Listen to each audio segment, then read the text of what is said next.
Hello উপাসক উপাসিকা মণ্ডলী, এখন আপনারা দেখতে পাচ্ছেন আমি অত্যন্ত গুরুত্বপূর্ণ একটি স্থানের মধ্যে এসেছি।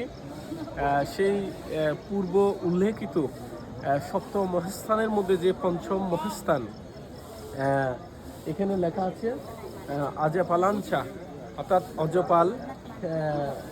এই অজপাল এটা হচ্ছে মূলত পঞ্চম মহাস্থান সপ্ত মহাস্থানের মধ্যে।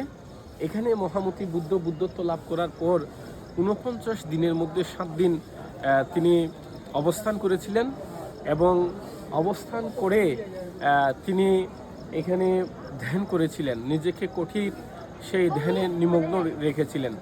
এই জন্য এখানে সকল বৌদ্ধ ধর্মাবলম্বীরা আসলে এই অজপাল বৃক্ষকে, অজপাল নিগ্রোধাকে সবাই অত্যন্ত পূজা করেন এবং শ্রদ্ধা করে থাকেন। আমরাও এসেছি, এটি দর্শন করেছি, শ্রদ্ধার্ঘ্য নিবেদন করেছি এবং ভিডিও ধারণ করে আপনাদেরকে দেখার সুযোগ করে দিলাম। কেমন লাগলো নিশ্চয় জানাবেন। যারা দেখেছেন তাদেরকে অসংখ্য ধন্যবাদ এবং কৃতজ্ঞতা জানাচ্ছি। সবাই অনেক ভালো থাকবেন।